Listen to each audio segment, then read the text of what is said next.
Welcome back to the Fitness Edda. I am your host, Erik Castiglione, owner and head coach of Viking Athletics here in West Hartford. It's been a bit since we've done one of these. As always, if you find it useful, please give us a like, give us a subscribe, follow us on YouTube. Our goal is to educate free of charge. So we hope you find this useful. Today's topic is organizing training and recovery for health and wellness. What is that all about? Well, pretty much, if you talk to wellness experts, there's a lot of things that we're supposed to do in order to be healthy. We'll get to that list.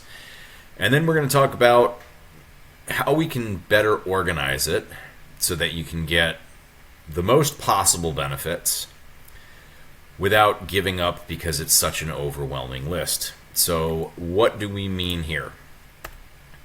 What does it take to be healthy?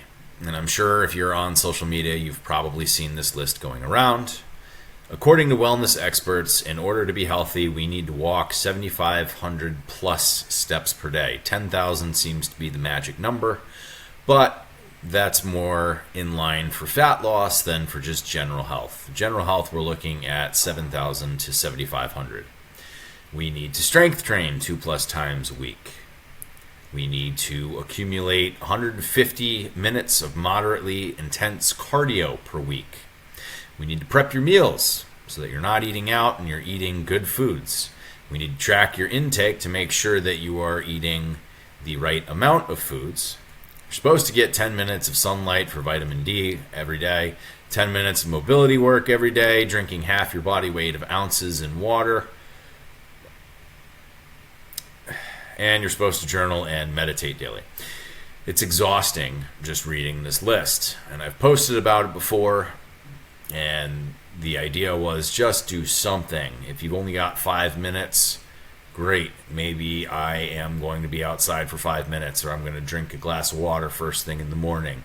And it's try to strive for progress in each of these rather than worrying about the accumulation of all of them.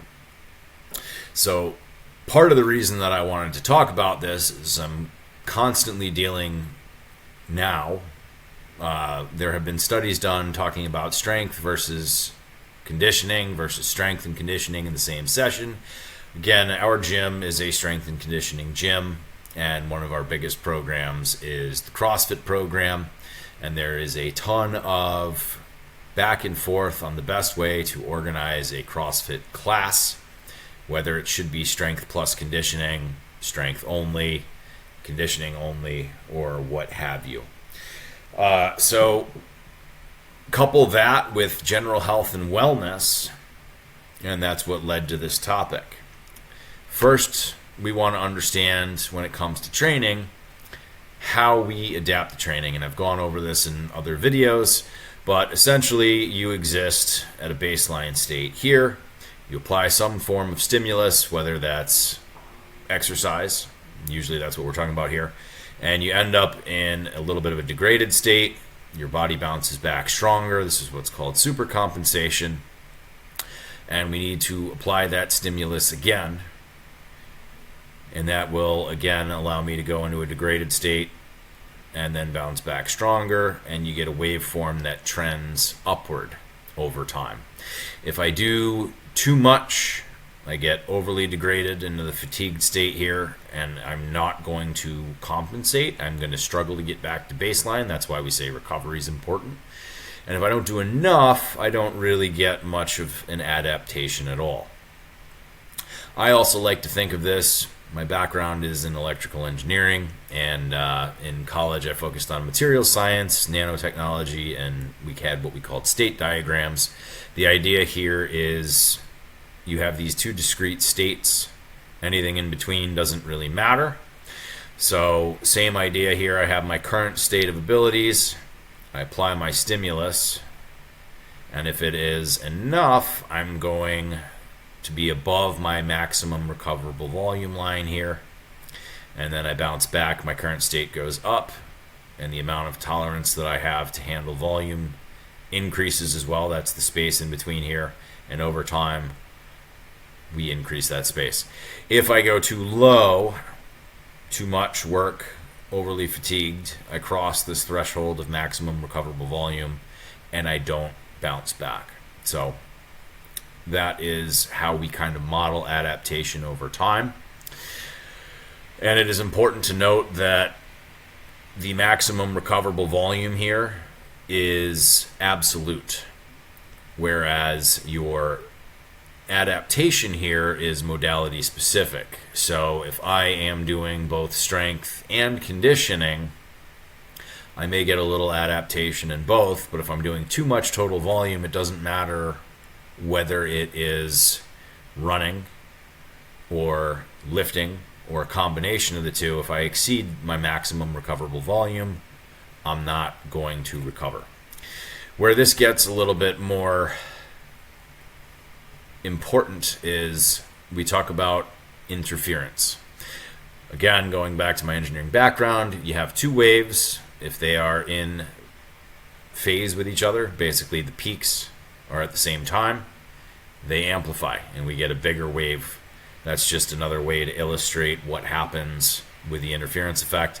If I'm doing too much and not recovering enough, I'm going to exceed, you can see I didn't extend the dotted line here, but I would exceed my maximum recoverable volume.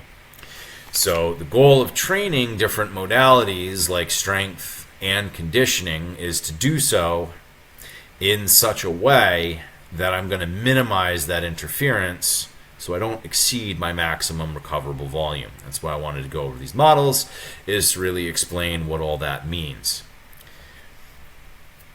So what would the ideal look like? I'm going to strength train 3 to 4 days a week for about an hour. A good way to split that, again, this is largely dependent on goals. My training would look different if I'm training purely for aesthetics or muscle growth. But for general population, most people are training for strength and a little bit of muscle mass. So 3 to 4 days per week for an hour. You're going to focus on more power for 1 to 2 sessions and strength for 1 to 2 sessions, whether that's full body or upper lower body split. Really depends on you. And we're going to space this out throughout the week to allow for that super compensation to occur. So, an example schedule would be Monday, we do lower body, call it strength work. Wednesday, we do upper body strength work. Friday would be lower body power. Saturday, upper body power. That's just one example of how to organize training in an ideal way to allow you to hit the requisite 3 to 4 days per week and allow for recovery between sessions. Now we have cardio and conditioning as well, 3 to 4 days per week for an hour. We're going to, again, if I got 4 days of this and I can get 3 days of this, that's 7 total days. I don't really have a recovery day in there. That's probably going to be too much. So how do we stack our days in such a way that we're not going to exceed our maximum recoverable volume? Well, on Tuesday I could do conditioning, on Thursday I could do conditioning, and then maybe 1 or 2 of my training days separated by 6 hours, I can get in an additional cardio session. Plus we want to sleep 8 hours per night. Plus we want to walk 7,500 or more steps in a day. If you do the math on all this, that is a lot of time to dedicate towards training. Couple that with your job, your family life, everything else you have going on, commutes back and forth to work, commutes to all kids' activities. Unless you have flexibility in your schedule where training becomes the central tenet of your life and you can organize everything else around it, this is not realistic. That's why we say this is the ideal. This would get me super healthy. I would be pretty dang elite in everything that I'm doing. I didn't even get into meal prep included in this. You got to space out your meals and make sure you're hitting everything in that sense as well. It's just not realistic for most people. So if we go back to our initial list, this is why people see all this and they give up. They're like, there's no way I can commit multiple hours a day to my fitness 1 hour is a stretch for a lot of people. Our class times run an hour, and you've got to commute to and from. So really, you're looking at 90 minutes to 2 hours a day. It's just not going to happen 7 days a week for most people. So they just don't even start. So the way that I want people to think about all these things on the list, think of them as stocks in a mutual fund. If all of my stocks are performing okay, I'm going to make a fair amount of money. If I can, if one of the stocks performs poorly, I'm not going to sell the whole mutual fund for that one stock, especially if one stock goes down and two more go up. It's a net positive, depending on the magnitude of the loss. So using that as kind of a framework for all of this stuff, how do we optimize for ourselves? So if I can get 7 hours of sleep and get up an hour earlier and maybe do 30 minutes of exercise instead of getting that extra hour of sleep, I'm now getting 30 minutes of exercise per day instead of none. That's a hell of a lot better than getting 8 hours of sleep and not doing any exercise. And then let's say I take the extra 30 minutes out of that hour, since I've just created an hour for myself by getting 7 hours of sleep instead of 8. Maybe I do my exercise and then I go for a walk, and now I've increased my step count. Or maybe I use that 30 minutes to go get some sunlight, I'm outside, or to do some quick food prep. We're detracting from the stock of sleep, but we're boosting at least two other stocks, and I'm getting a net positive. So that would be one way that we can look at this, and I can organize my day in such a way that I'm targeting multiple things on this list without obsessing about it, and without, I don't have 2.5 hours to train. How do I make the most of my time? So that's one example, and the mutual fund example made a lot of sense to me, so I wanted to share that with you guys. How do we get a net positive? How do we touch on all these things on the list in such a way that's realistic for our busy lives and schedules? And then, I gave that as an example for general health, but let's say I have a specific goal of weight loss. Sleep becomes immensely important. If I'm looking at 6 hours and I can get to 7 by maybe doing 7,500 steps instead of 10,000. Say I'm walking a crazy amount. Yes, my caloric expenditure may go down slightly, but if I'm getting more sleep, I'm going to be better recovered. I'm going to be less hungry, and perhaps I can stave off some of my cravings that I may get from being overly active and not recovering. So depending on your goal, we want to look at what do we need to do to accomplish this goal, and then we look at where am I deficient. And again, we're never going to be perfect. We're never going to achieve the ideal. So how do I target some of these things? Where can I pull back and maybe make a small sacrifice to get a big gain? That's how I like to look at this for general health and wellness. And when it comes to the CrossFit space and doing strength and conditioning in the same session, that's pretty much what we're doing here. Is yes, the ideal would be to do strength only in one session and then do conditioning on off days. But when I'm programming for a group, I have to consider the different logistical schedules of everybody. I have people that are religiously here Monday, Wednesday, Friday. Those are their 3 days. If we only did strength on Monday, Wednesday, and Friday, these people would never get conditioning. If we only did conditioning on those days, they would never get strength. So when I program for our group classes, logistics are a major, major factor in how that's structured. And for most people, if we smartly stack strength and conditioning, yeah, you're going to get some interference, but we can minimize that by pairing things appropriately. So if I'm doing a heavy lift and we focus on short, intense conditioning, they pair well together.